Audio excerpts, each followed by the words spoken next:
Welcome to the Deep Dive. Today we're getting into Tamiya RC shock oils, specifically that 200 to 1000 CST range.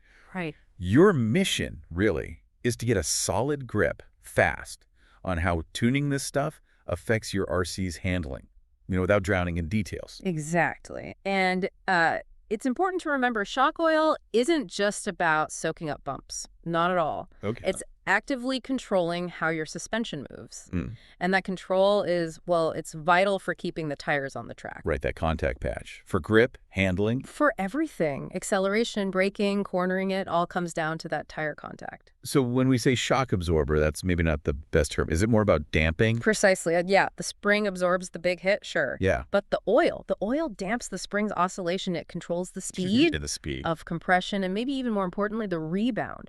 Without that oil damping, your car would just, well, bounce around like crazy after every bump. Okay.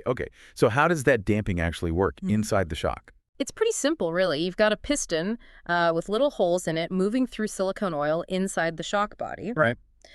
As the suspension moves up and down, that piston pushes through the oil. The oil resists that movement.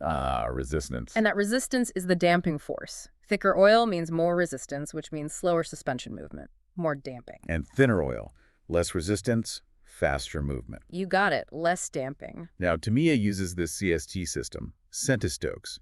What is that exactly, and why is it better than the old weight or WT system? Well, CST Centistokes, it's a standardized unit. It measures kinematic viscosity, basically how easily the fluid flows. Standardized, okay. Yeah, so a higher CST number means it flows less easily. It's thicker. The big advantage over weight, or WT, is consistency. How so? WT ratings can, vary quite a bit between different brands. A 30 weight from one company might feel different from another. I see. But 400 CST, that's a much more reliable measure. It gives you a solid baseline for comparison, Tamiya or otherwise. Apples to apples. Makes sense. So thicker versus thinner oil. What's the trade-off? When do I want one over the other for how my car feels? It really boils down to responsiveness versus stability. That's the core trade-off. Responsiveness versus stability. Okay. Thinner oils, lower CST, let the suspension react really quickly. That can give you more grip, especially on bumpy or lower speed tracks. Steering feels sharper, more agile. But the downside? Well, you might get more chassis roll in corners, less stability at high speed, and maybe a higher risk of bottoming out over big jumps. And thicker oils. Yeah. Higher CST. That gives you more stability. Especially noticeable at high speeds and through sweeping corners. Less chassis roll, better absorption of big landings. But it feels maybe less nimble. Yeah, potentially. Steering might feel a bit less sharp, and on really rough stuff, the suspension might not react fast enough, so you could actually lose some grip there. Okay, so vehicle type must play a big role. What about, say, a lighter car, like a 110 scale 2WD buggy? Where would I start? Generally, yeah, lighter vehicles need less damping. For a 2WD buggy, you're often looking at the lower end, maybe 250 to 350 CST in the rear, perhaps a touch thicker up front. And for heavier stuff, like a 4WD buggy or a truck. Heavier rigs definitely need thicker oils to control that mass. For a 4WD buggy, maybe start around 350 to 500 CST front and often slightly thinner, say 300, 400 in the rear to help with traction. And terrain, smooth track versus bumpy off-road. Oh, huge factors. Smooth, high grip carpet or asphalt. You can often run thicker oils, helps control roll, keeps it stable. Right. But a rough, loose dirt track, you'll likely want thinner oils, let that suspension move freely, keep those tires digging for grip. And big jumps. Jumps often mean leaning a bit thicker just to handle those landings without slapping the chassis. It's always a bit of a compromise. Tamiya makes it easy with the colors, right? Can you run us through those, roughly, like red to pale blue? Sure. It's a pretty logical progression. Red is 200 CST, super light. Orange is 300. Yellow is 400. That's often a common kit starting point, like a 30 weight equivalent. Okay, 400 is the baseline, maybe. Kind of a default, yeah. Then green is 500, blue 600 getting into medium territory, good for 4WD off-road. And then heavier. Purple 700, pink 800, white or clear is 900, and pale blue is 1000. These are your heavier options for max stability, bigger vehicles, maybe even crawlers at the top end. We focused a lot on the oil itself. But what about the piston inside the shock? The part with the holes. Ah, yes, the piston. That's another key tuning tool. The number of holes and the size of those holes dramatically affects how the oil flows through.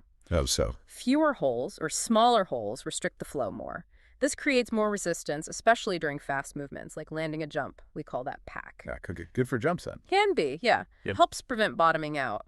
But too much pack can make the suspension feel harsh over smaller, chattery bumps. So it's another balancing act. You tune the feel of the damping curve with the piston, not just the overall level with the oil. And this interacts with the springs too, right? Absolutely. You have to look at the bigger picture. Your spring rate and your oil viscosity need to be balanced. How do you mean? Well, a really stiff spring needs thicker oil to control its rebound properly. Otherwise, it'll just pogo. And a soft spring with oil that's too thick will feel sluggish, unresponsive. Got it. Balance is key. So, for someone listening, what's the best approach to actually tuning their shock oil? Where do they start? It's definitely a process. Don't just guess. Start with the kit setup or a trusted recommendation for your track type. That's your baseline. Then what? Then identify what you want to change. Is it rolling too much? Does it feel unstable? Bouncing too much on landings? Okay, pinpoint the problem. Right. Then make one small change. Go up or down maybe 50 or 100 CST in the front or the rear, not both at once. Isolate the variable. Exactly. Test it. See how it feels. Did it help? Did it hurt something else? Keep notes. A setup log is invaluable. Test, observe, evaluate, repeat. That's the name of the game. Experimentation is really the only way to find your perfect setup. All right, quick recap then. Damping equals control. Tamiya CST is your consistent viscosity guide. Oil choice depends heavily on your car, weight, and the terrain. Yep. Think about the colors. The general range is light, medium, heavy. Remember, the piston changes the feel of the damping, and it all works together with the springs. Tuning is iterative. Couldn't have said it better myself. So here's a final thought to leave you with. It seems like such a small thing, changing the shock oil. But think about how profoundly that one change can alter your RC car's entire personality on the track. What subtle handling quirks might you be missing? And what are you going to try tuning on your next outing? Thanks for diving deep with us.